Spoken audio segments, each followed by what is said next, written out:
Welcome to our channel.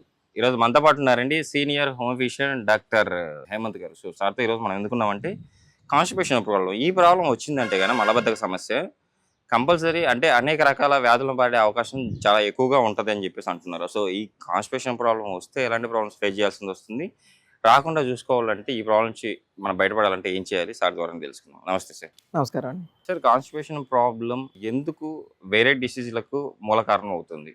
Constipation అంటే ముందు మనం దాని గురించి మాట్లాడితే అండి, సో డైలీ మోషన్కి వెళ్ళకపోవటం అంటే మలం అనేది రెగ్యులర్గా వెళ్ళకపోవటం అనేది జరుగుతుంది, లేదా రెగ్యులర్గా వెళ్ళినా హార్డ్గా వెళ్ళటం అనేది జరుగుతుంది. మనం ఏదైనా ఆహార పదార్థం మనం తీసుకుంటే అది పొట్టలో డైజెస్ట్ అయిపోయి పేగుల ద్వారా దానిలో పెరిస్టాటిక్ బొవెల్ మూమెంట్స్ అంటారు, అంటే పేగుల్లో కదలికలు. ఓకే. ఆ కదలికలు అయిన తర్వాత మనం తీసుకున్న ఆహారం కావాల్సినంత వైటమిన్స్ మినరల్స్ అన్నీ అబ్జర్వ్ అయిపోయి సో ఆ పేగుల కదలికల ద్వారా జరిగి సో మల విసర్జన జరుగుతూ ఉంటుంది. ఓకే. కాన్స్టిపేషన్ అంటే ఏంటి? ఈ మల విసర్జన జరగదు, అంటే ఎక్కడికి వెళ్ళాల్సిన మోషన్ అనేది వెళ్లకుండా ఉంటారు, లేదా 3 డేస్కి 4 డేస్కి వెళ్తూ ఉంటారు, లేదా మోషన్ హార్డ్ అవుతూ ఉంటుంది. ఎప్పుడైతే మోషన్ మీరు వెళ్ళలేదు హార్డ్ అవుతుంది, సో బాడీలో అనేది వేస్ట్ ప్రొడక్ట్స్ అనేది స్టోరేజ్ అయిపోతూ ఉన్నాయి. దీనివల్ల ఏమవుతుంది? సో గ్యాస్ట్రిక్ కంప్లైంట్ వచ్చే ఛాన్సెస్ ఎక్కువగా ఉన్నాయి. సో అలాగే మోషన్ కడుపులో ఉండిపోతుంది, పేగుళ్ళు అలా అయిపోతుంది. కాన్స్టిపేషన్ ఒక్కటి ఉండే అండి, మిగతా అన్ని హెల్త్ రిలేటెడ్ ఇష్యూస్ వచ్చేస్తుంటాయి. ఎప్పుడైతే మనం ఆహార పదార్థాలను తీసుకుంటామో అది బాడీలో డైజెస్ట్ అవుతూ ఉంటుంది. ఎప్పుడైతే నోటి నుంచి ఆహార పదార్థాలు తీసుకుంటామో అది డైజెస్ట్ అయ్యి పేగుల్లో కదలికలు వస్తూ ఉంటాయి.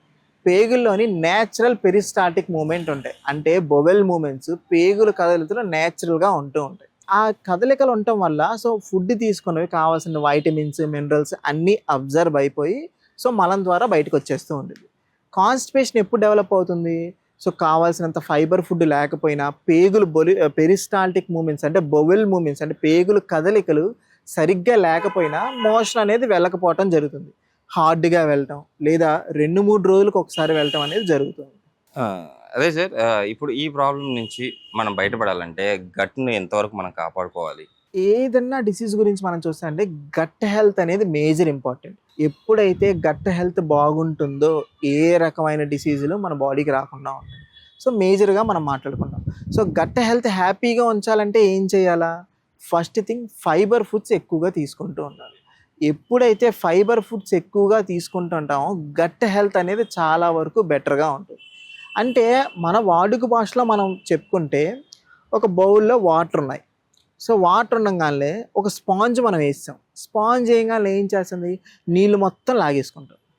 సో అలాగే మన బాడీలో ఫైబర్ ఫుడ్ ఎక్కువగా ఉంటే సో పేగుల కదలికలు, సో ఒకటే చెప్తున్నానండి, స్మూత్ ఫ్రిక్షన్ లేకుండా ఉండాలి. సో పేగుల కదలికలో మోషన్ ఫ్రీగా వెళ్ళాలి. ఫ్రిక్షన్ లేకుండా ఉండాలంటే ఏమవ్వాలి? తేమగా ఉండాలి. సో దానికి హెల్ప్ఫుల్గా చేసేదే ఫైబర్ ఫుడ్. సో ప్రతి మనిషిలో ఒక 30 గ్రామ్స్ ఆఫ్ ఫైబర్ అనేది డైలీ కావాల్తూ ఉండాలి.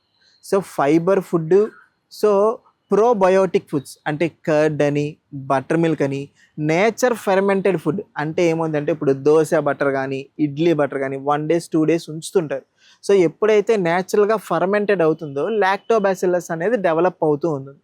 ఇవి probiotic prebiotic. Another thing fibre అనేది గట్ హెల్త్కి చాలా ఇంపార్టెంట్గా ఉంటుంది. సార్, ఒకవేళ ఈ కాన్స్టిపేషన్ ప్రాబ్లమ్ నెగ్లెక్ట్ చేశారు, ఎలాంటి ప్రాబ్లమ్స్ ఫేస్ చేసే అవకాశం ఉంది? ఎప్పుడైతే ఈ కాన్స్టిపేషన్ ప్రాబ్లం నెగ్లెక్ట్ చేశారనుకోండి డిఫరెంట్ టైప్ ఆఫ్ డిసీజెస్కి దారితీస్తుంది.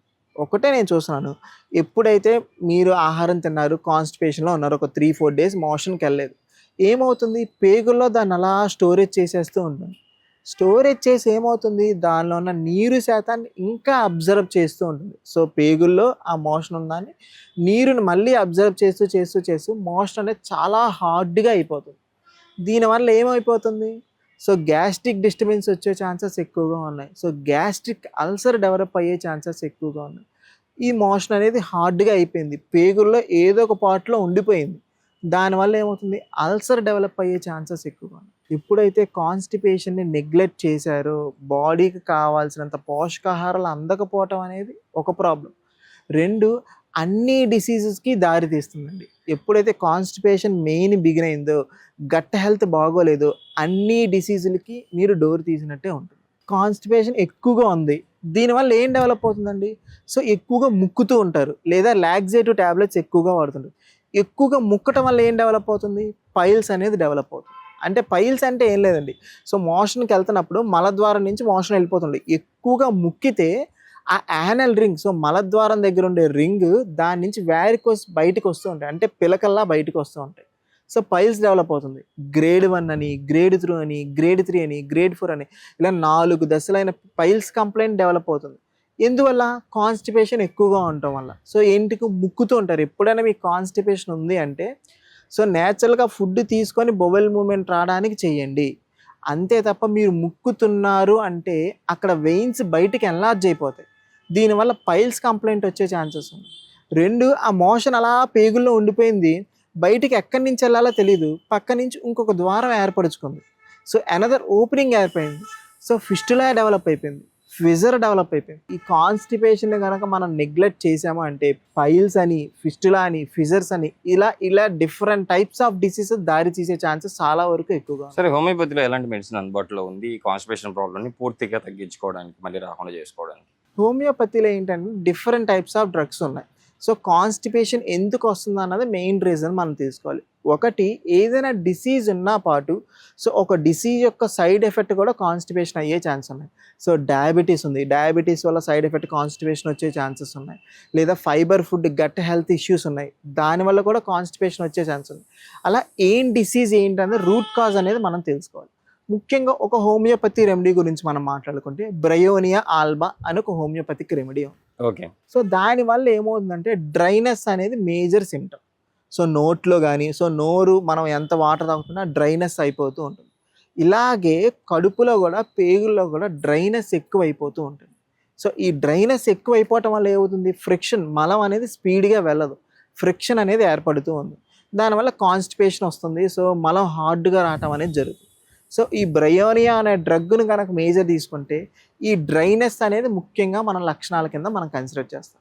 సో ఇలా డ్రైనెస్గా ఉంది, కాన్స్టిపేషన్గా ఉంది అంటే బ్రయోనియా అనేది మనం ఇండికేట్ చేయొచ్చు. ఏం సార్, ఈరోజు మన ప్రేక్షకుల కోసం కాన్స్టిపేషన్ ప్రాబ్లం గురించి, వాటికి వచ్చే అది మనం పట్టించుకోకపోతే వచ్చే సమస్యల గురించి, ఎలా తగ్గించుకోవాలి, హోమియోపతిలో ఎలాంటి మెడిసిన్స్ ఉన్నాయి, చాలా చక్కగా వివరించారు. Thank you.